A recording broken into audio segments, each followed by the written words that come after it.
Welcome to The Slip, an Atlanta sports podcast for the true ATLian. I am the host, Brandon Baird. You can follow me on Twitter at Bairdian_slip. It's good to have y'all here. We got a lot to get into today. We're definitely going to get into some Braves talk later today. I want to go over free agency. I want to kind of review some of the past signings since I haven't done that. I also want to talk a little bit about what I want to see going forward in free agency. We're also going to get into a little bit of Falcons talk, which I will debut a new aspect of something I do to make sure that I am having fun during these Falcons game in a season that does seem lost. And then I'll definitely get into my final thoughts. But you know who I got to get into first. I got to tell you who I'm slipping on. You don't want to piss him off. Here is what he's slipping on. This week, I'm not slipping on a player. I'm not slipping on a coach. I'm not slipping on an assistant coach. I am slipping on a writer. And that writer would happen to be Jeff Schultz of The Athletic, formerly of the Atlanta Journal-Constitution. I think he's a very nice guy, but I think he is very misguided with a recent article that he came out with, which is titled, Schultz, semicolon, Falcons look like a team that should move on from Matt Ryan, Julio Jones. I just think that is the most ridiculous thing I've ever heard. As a beat writer, or he's not the beat writer, but as a writer that covers all Atlanta sports and is typically an opinion-based writer, I think he's completely off base with this take. And the expression that the Falcons should move on from Matt Ryan and Julio Jones is something that is such a knee-jerk reaction in the moment that I honestly don't think it was well thought through. When you look at players like Matt Ryan and Julio Jones, you look at two players who have sustained the most success in Atlanta Falcons franchise history during their careers. You look at a former MVP in 2016 that led his team to the Super Bowl. You also see a guy through his first 13 seasons has more passing yards than anybody else in NFL history. With Julio Jones, you get a perennial guy who is consistently at the top of the league in receptions and typically at the top of the league in yardage. Although he has had some injury history in the most recent, he is known as a perennial top 3 wide receiver in this game. And this is at a position where people come and go and have these 1-year spurts where they're good. You see people like Victor Cruz who like spurts up, and then you see another person like Adam Thielen who just over their career cannot ever be compared to a player like Julio Jones. And this is why I think it's such a knee-jerk reaction. Because if you look at the totality of the season, it is unreasonable to say that they should be let go.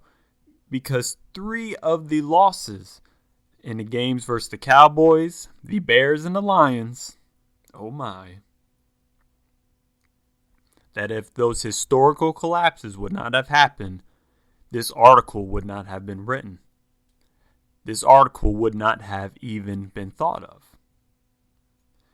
We can even go into statistics, where this year, Matt Ryan is 5th in passing and is consistently in the top half of the league in passing, which will get the job done.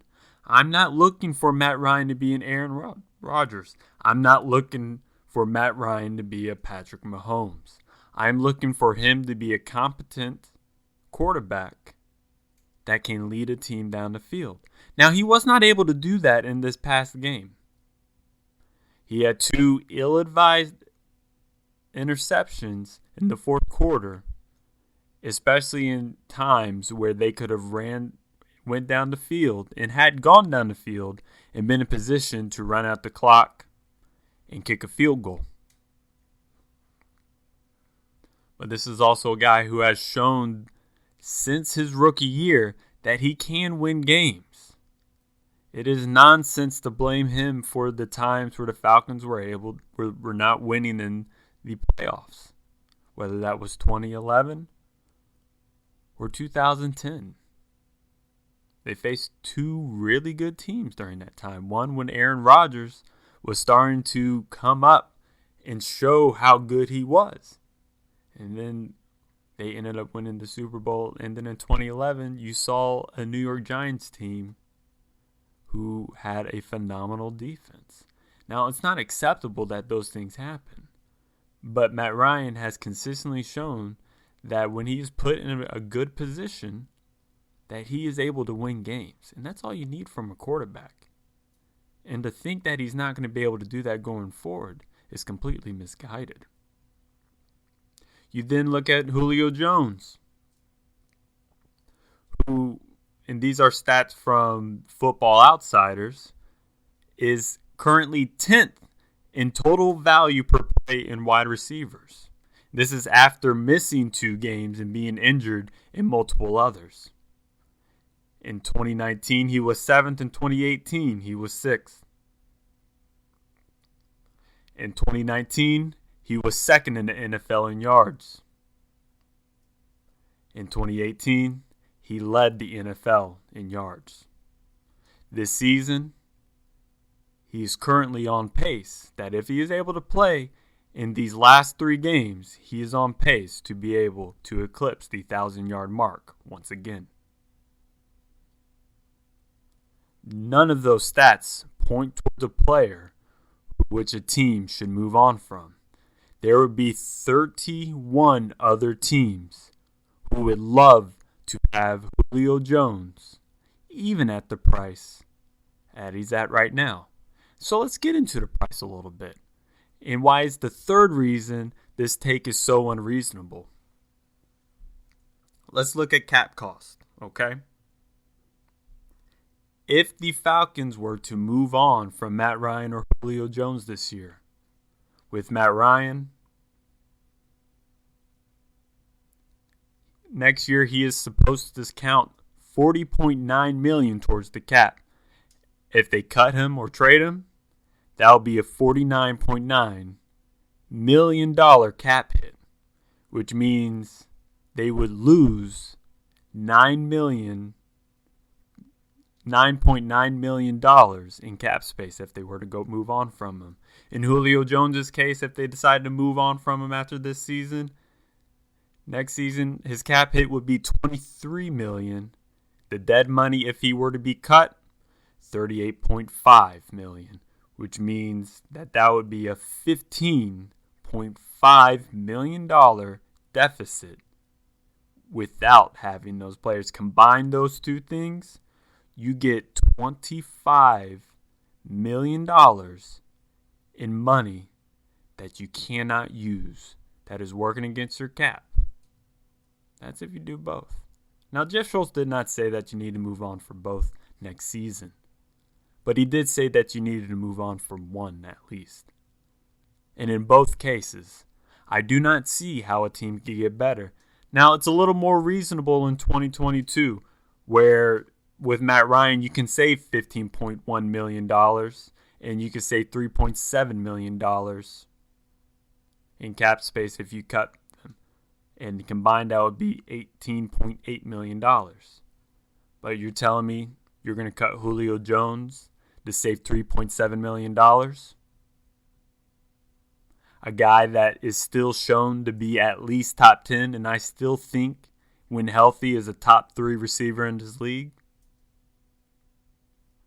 And you're going to try to save $15.1 million in 2 years to cut a quarterback that has been a stalwart throughout his career and has shown the ability to win at the highest level? I just think that is nonsense. But it's no more nonsense than what the reporter asked him. In the last question during his presser after the game. And I quote, "So, when you have games like this, do you start playing the what if game or start to question how much you have left in the tank?" It was a sneaky, shysty question that should not have been asked. It is unreasonable to ask a question of that with Matt Ryan. That if those 3 games against the Cowboys, the Bears, and the Lions, oh my, would have been won, this wouldn't even be a thought in anybody's head. You're listening to The Slip with Brandon Baird. All right. Welcome back to The Slip. It's time to get into a little bit of more Falcons talk, where I'm going to introduce to you something that I got from frequent contributor of the show, Ennis Coble. And this list that I'm going to come up with actually started when I was a rising junior in high school during the summer, where we were playing summer ball. And Ennis, who was on varsity and, a proven guy, he is not the type of guy who would be playing on the school's travel summer team. He had much more big things to go to with his travel teams, definitely involved with East Cobb. But occasionally he was able to come out and grace us with his presence, and he once took notes of a game. And in this game, it was possibly a 5-inning game in high school, and I'm pretty sure the team got run ruled. And Ennis created the big list of fuck-ups.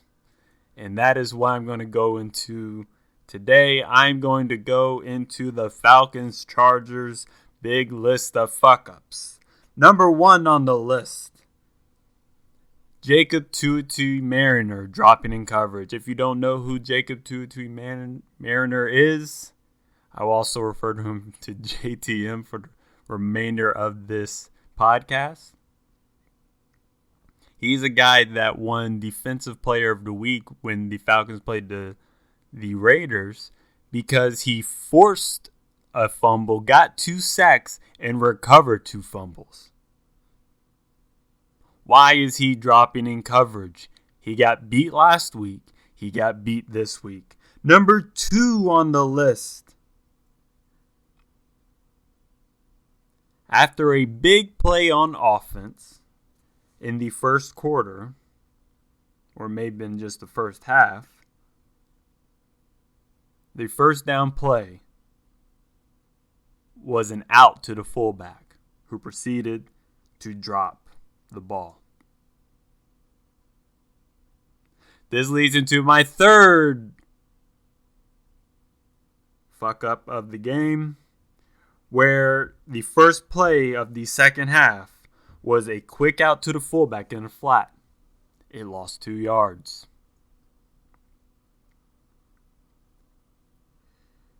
Now in the second half, there was also a 3rd and 1 in a tie game, where I guess once again Dirk Koetter thought he was too smart for anybody, where they had a play fake to the running back Todd Gurley, who was losing reps to Ito Smith and Brian Hill, where the play fake and he ran into the tight end. That play ended up in an intentional grounding because Matt Ryan had no one to throw to, and no one knew what to do on that play. The 5th fuck up of the Falcons of the day was the long outside routes when the middle had been working. You see a lot of people not throw those outside routes. For example, Tom Brady not throwing those long outside routes anymore because the first time he did it of the season, it was a pick 6. Look it up. Next, How can we forget the 2 interceptions in the fourth quarter when there was less than 3 minutes left? That's just unacceptable. Matt Ryan has to make better passes in those situations. I think we all agree with that. I think these are very obvious things. I think it is very reasonable for a player to mess up in these situations, and it happens. That does not mean that he's incapable of throwing those things. I think he knows it. I think we all know that he just needs to do better in those situations. And I think he can do better in those situations. Now, you're probably wondering why I'm harping on the offense. Well, because the defense played fairly well. I mean, they gave up 20 points, and they really only should have given up 17. Maybe they should have given up just 20 points because the Chargers definitely messed up the field goal at the end of the first half. But the main thing on defense, they couldn't stop the screens, and they couldn't stop the run. The running back was eating their lunch all damn day. And if you let a running back like Eckler eat your lunch all damn day, you're going to get beat. Justin Herbert didn't look too amazing. He wasn't doing anything special. It's not like he was moving the ball down the field in a way where he was going over the top of the defense. I mean, he was just dinking and dunking for 9 to 12 yards at a time. Seemed like it was a lot of hitch routes, a lot of crossers, and that's what got the job done. But I tell you what else got the job done, and this is the final one of the day on this list. Allen had a field day with A.J. Terrell. Now, I know that A.J. Terrell is our best cornerback. Well, maybe. I think Darqueze Dennard can probably be up there too. But to have A.J. Terrell essentially shadow Allen throughout the game, it just didn't work out. Now, those are the things that are on the Falcons-Chargers big list of fuck-ups. Hopefully next week, the list will be shorter. But that's not the end of the Falcons talk. You know, I think we understand who the Falcons are. I think we understand that, you know, the Falcons were eliminated from the playoffs, and it's not like I don't think anybody in this studio was hoping for the Falcons to somehow make it to the playoffs, because I really do fear that they just embarrass themselves this year. So, you know, just save Atlanta the embarrassment, you know, hang on to a little bit of pride and just go out like the bums y'all are. But then I also see that Atlanta fans don't know how to actually cheer on their team. And it's such a terrible sight to see, because I don't think they know when to be angry and when not to be angry. You know, it's one thing. It's already ridiculous that you got a guy like Schultz that's saying that the 2 best players and potentially the history of the Falcons should just be gone. But it's also fans that are complaining like they're losing by 2 touchdowns when the Falcons were winning by a touchdown. Now, I know that, you know, you can't really be focused on social media and you know, there's probably more reasonable people somewhere. Well, if y'all reasonable people are out there, I want to meet y'all, because I need y'all. I'm tired of the Falcons actually doing things productive and well, and then fans acting like that they're just not doing anything well. And this particularly happened in the first quarter. So, in the first quarter, the Falcons' first drive was a 3-and-out. You know, it's nothing terribly reasonable. I mean, why should I expect Cutter to get a first down after planning for a week to try to get some yards? I don't know. Anyway, they go 3-and-out. And then the Chargers have a long, methodical drive that takes up more than 10 minutes of the first quarter. And they end up scoring a touchdown. And people are losing their minds. Calm down. And the reason why I'm so frustrated at these one situations is that doesn't mean that the other team is particularly playing better than your team. They just had a good drive going. And it makes me wonder what the hell these Falcons fans are thinking, because I know a team that did it in 2008, a whole bunch. It was called the 2008 Falcons that had a rookie QB that led them to the playoffs. And the reason they were led to the playoffs was on the back of Michael Turner running the ball down people's throats, and the Falcons being able to put together long, methodical drives that ate up the clock. But that doesn't mean that they're necessarily better than the other teams. They just executed better than the other teams. And it just reminds me of the last time I played Madden. It was in 2012. I remember I went over my boy's place. Then it was the summer. We both worked at the Y. It's like, yeah, man, the new Madden came out. Just come play, man. Come play, man. We'll play together. And so I did. And I remember the first drive that I did playing that game, because I was still getting used to the controls of it. I took up the whole first quarter with one drive. I didn't even score in the first quarter. I scored in the beginning of the second quarter. Now, I'm not comparing Madden to real life football, but just because I was able to eat up a whole bunch of clock and score on my first drive does not mean that that team was better or that I was better than him. All it meant is that they were just able to execute as I was able to execute on that first drive. You're listening to The Slip with Brandon Baird. All right, party people. We're back with The Slip. It's time to get into a little bit of Braves talk, which I actually am excited. Can you hear it in my voice that I'm excited to talk about some Braves? I'm just happy I get to talk about a team that can actually win.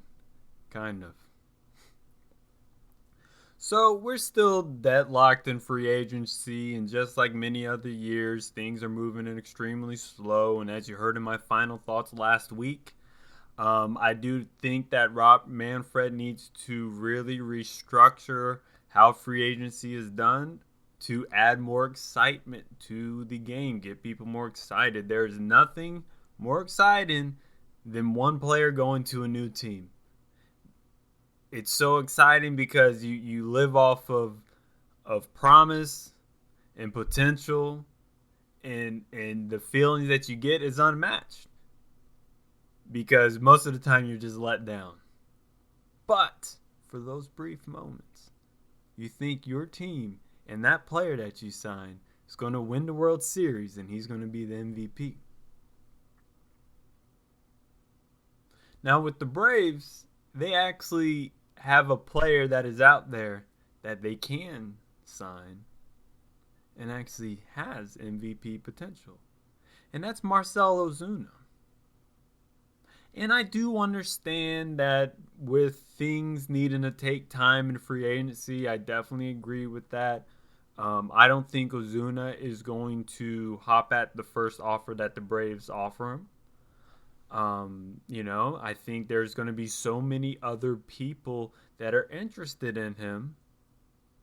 But also, it would be a disservice to him for him to re-sign with the Braves in any capacity right now without knowing if there is going to be a DH in the National League next year. It's just that there's no reason for him to do it. I think that he may lose out on a lot of money if he actually does that. or he may not be putting himself in the best position. Now, that's from Ozuna's standpoint. Now, from the Braves' standpoint, like I've been saying all offseason, they need to re-sign him no matter if there is a DH in the National League or not. The way that he hit and the way that he provided that protection for Freddie Freeman throughout the season, even though it was just a 60-game season, was invaluable. You can tell that it made Freddie Freeman's hitting from a perennial all-star to a guy that won the most valuable player in the National League. Now, you might be worried about the defense and kind of the sloppiness out there. And I definitely got frustrated in the few times he actually did play in the outfield last season on some of those balls. It just looked clumsy. And as an outfielder myself, I just don't like clumsy in the outfielder. I like smoothness. I was also raised with Andrew Jones. But I tell you what, and I completely believe this, that the offensive production and the protection that he provides for Freddie Freeman is far more valuable than the mistakes that he may make. Now, Ozuna is a guy that played pretty well in the outfield earlier in his career, and he's only 30 years old. I think that he should be able to do a little bit of something better so that he'd be able to make less mistakes in the outfield. You know, at least don't do something that is so terrible that it leads to many more mistakes. But I'm hoping that they can get him to a point to where he is at least serviceable in the field. Because if he is at least serviceable, then that bat is going to be that much better. And the production that he will end up giving this team is going to be very, very valuable. And is going to put the Braves in the position to be a World Series contender. So I think that the Braves should give him a 4-year for $100 million, which is an average annual value of $25 million per year. I think that is plenty. And it's $7 million more than what the Braves paid him last year. Now, I do think that he will probably want a 5th year. You know, they're going to try to get as many years as possible. And it's not too bad. Because when you think about a player like Ozuna and the probability of the NL definitely being a DH league come 2022, and especially in 2025 in his age 35 year, then you can definitely expect that he would be a valuable designated hitter for the team, and they'll already have other people in place to take over in left field. The Braves do not need to miss out on the value that Marcell Ozuna can provide just because they are worried about the National League not having a designated hitter. Another reason why you want to go out and get Ozuna is because there's no other left fielder that's going to provide the value that Ozuna provides. I see that there's talk about them possibly getting a Michael Brantley, who I think is just going to stay with the Astros. But it's not like Michael Brantley is a good outfielder. Not at this stage in his career. So if you're worried about that an outfield, why would Michael Brantley even be a choice? And if you could have a choice between Ozuna and Brantley, why wouldn't you pay more for Ozuna? That just doesn't make sense. But, we'll wait and see. But at the end of the day, I do think that Alex Anthopoulos comes to his senses and is going to sign Ozuna to a four-year, $100 million contract. We'll wait to see that. But other than free agent news, I love the signings that the Braves already have.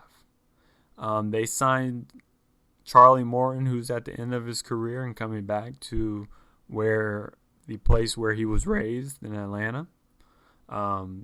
He started out his career in Atlanta and then was later traded for that bum Nate McLouth. But I think that Charlie Morton is going to be a fantastic number 5 guy. And that's what the Braves need. Just something with some stability. He will be the stability that the Braves need. And then they got Drew Smyly, who is a guy who really upped his game in strikeouts while playing for the Giants this past year. Now, this is a lefty that can start. He can come out the pen. And depending on how he is pitching, when Soroka comes back, he may be a person that is pushing Kyle Wright or Bryce Wilson down to the minors or to the bullpen, or he's a guy that can go to the bullpen himself. The reason why I like these signings is that it gives you the depth, but it also gives you the flexibility. Now, the Braves had an excellent bullpen last year. They need to keep up that continuity, and they need to keep that up. Now, what happens if Ozuna isn't signed? There's plenty of options. There is the option of bringing up Drew Waters if they feel that he is ready. There's also the option of re-signing Duvall, who was non-tendered earlier last month. Or was it this month? I can't remember.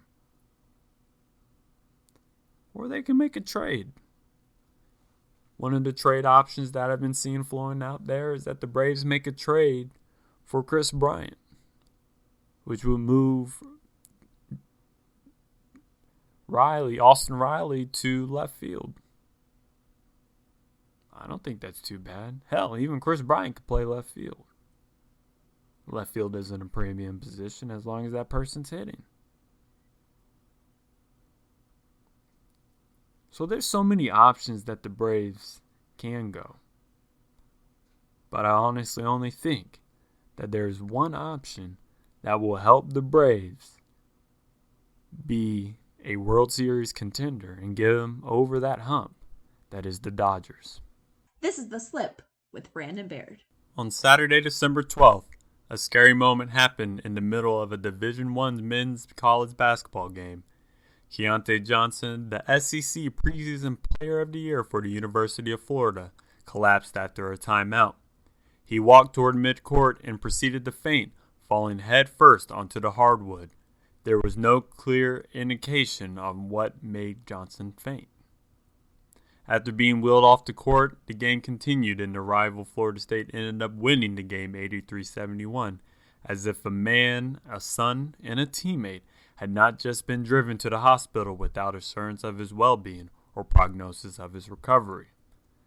Johnson is currently in stable condition and breathing on his own, his parents said in a statement through Florida. But this is not after being in a medically induced coma previously in the week. The story is concerning because Johnson had been diagnosed with COVID-19 earlier in the year. With little research, it is known that myocarditis and inflammation of the heart muscles are a side effect of COVID-19 that can lead to heart failure.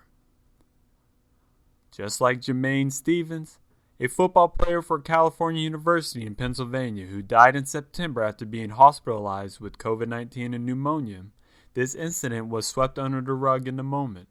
Rather than being known as the big man on campus, Stevens will be remembered as the first college football player whose death can be traced to the virus that has killed over 300,000 Americans, while Johnson will likely be forgotten before March Madness can craze the nation. Me knowing the final score of the game between Florida and Florida State was a mirror of America throughout this pandemic. The deaths and illnesses of many have been normalized, as if it is a means to an end, as if these are necessary steps that have to be taken to overcome this brutal period. The scariest part? Only one question remains that it relates to extracurriculars and coronavirus. What will it take for people to take coronavirus more serious?